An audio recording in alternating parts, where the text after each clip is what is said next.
What's going on, people? It's Ricardo Francis, aka Ricardo Lifting here.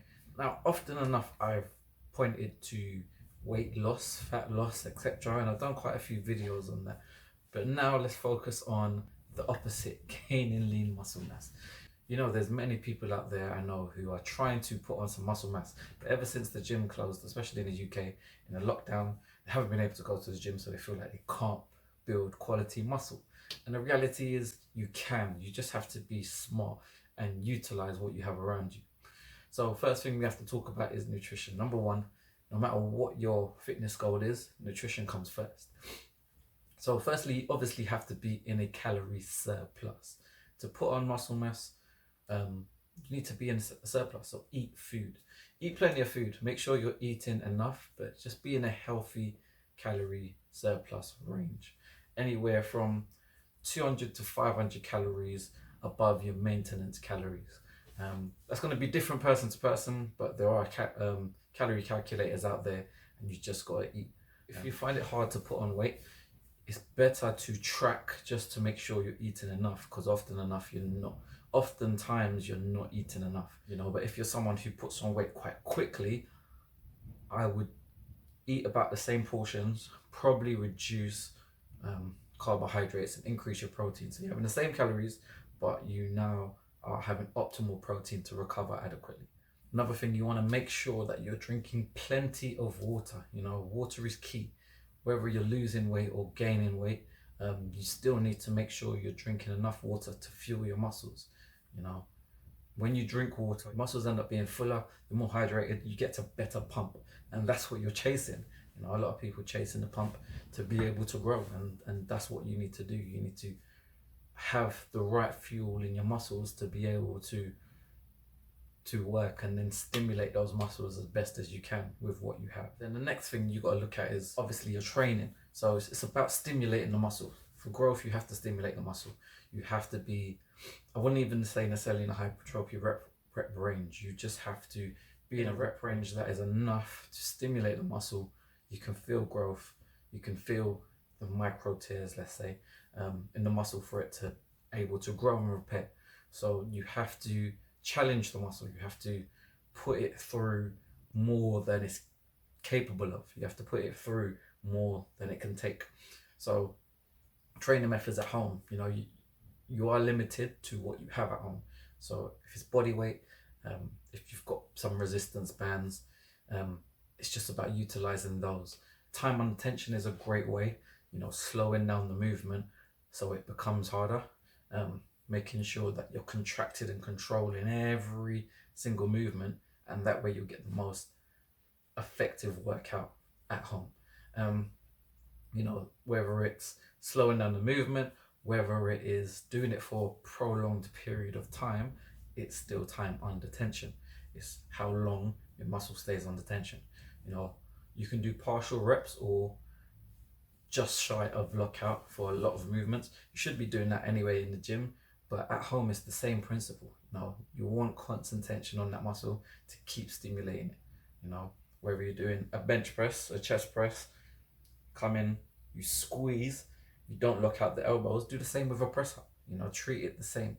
At the end of the day, you're still trying to maximize growth, so you want to maximize the tension on the muscle for it to be able to grow. So if you've got resistance bands, make sure you're really controlling that motion. Take advantage of the fact that there's constant resistance. So when it's ready to shoot back, slow down that movement. You know, say you're doing a row, you pull, now the resistance is going that way and it just wants to release. Make sure you release it slowly, keeping the muscle under tension.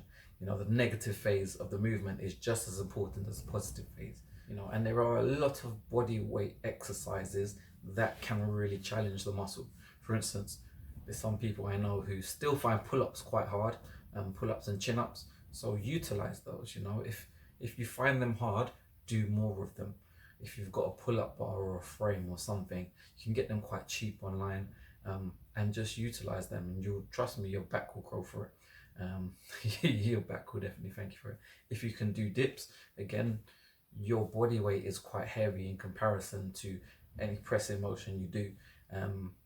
So just utilize the fact that You can use your body weight. Sometimes just body weight and then getting proper core engagement makes the movement 10 times harder. So just think of inventive ways. That's where calisthenics come really handy. That's why I do a lot of calisthenics in my training, even when I'm in the gym, because I know that I can maximize my muscle stimulation using my body weight.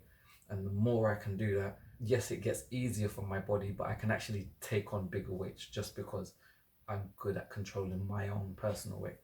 You know, there's explosive movements. You know, you've got any jumping motions, anything that takes you off the floor, whether it be your clapping press ups, coming up higher. You could do like a decline clap press up if you find press ups quite easy. You know, there are clapping pull ups if you want to take it that far. Squats, you know, single sided and stuff works really well. So, for instance, if you find press ups easy and you do a one arm press up, it becomes a lot harder. So you find squats really easy, do pistol squats. Trust me, the dynamics are completely different and you might not actually need weight. So just think about inventive ways to be able to challenge and stimulate those muscles. You know, even simple things like reducing your rest periods, having minimal rest period, and you maximize the work that you do in the allotted time. That makes all the difference to the muscle stimulation. You know, so just try to utilize those methods effectively. Now, obviously, there's all the things to do, but there's also the things not to do. So one big mistake is to overtrain the muscle. You know, you don't need to train it all the time. You don't need to, for instance, some people would train arms every single day. You know, you need time to rest and recover. You know, most times growth comes from your recovery phase. Your recovery phase is when you're sleeping, when you're resting. You know, so just make sure you're fueling the muscle and you give it enough time to recover, repair, and then you can hit it back again once you've repaired and recovered. So just make sure you give it enough time. Obviously, make sure you're eating enough as well. Don't overindulge, and make sure it's useful nutrients. You're getting your micronutrients. You're getting a fair bit of carbs to fuel your, you know, to fuel and give you energy, but at the same time you want to make sure you have enough protein. Don't overindulge on carbs and sugars when you don't need them, but at the end of the day you still want to make sure you're in a healthy calorie surplus. You know, and when you're at home, yeah, you might have to train a little bit differently as well. You know, you might not aim for 10 reps because 10 reps isn't enough to stimulate you, so go for more. You know, keep the tension on the muscle, go for more until you feel that burn. Just keep pushing. You know, you need to push your body beyond the limits of what it knows. You know, for instance, if I'm in the gym, I might do 10 set squats, but bodyweight squats or goblet squats, I might have to do more reps. I might have to slow down those reps completely just to maximize growth. But it is possible to grow at home. So I hope this video has helped you to understand the principles of how to grow lean muscle mass, and you can grow it from home. If you like this video, make sure you give it a thumbs up. Make sure you're subscribed to the channel so you can get notified on my next videos. Click that notification bell if you haven't, just so you know when my next video is coming out. Make sure you share this with at least one friend.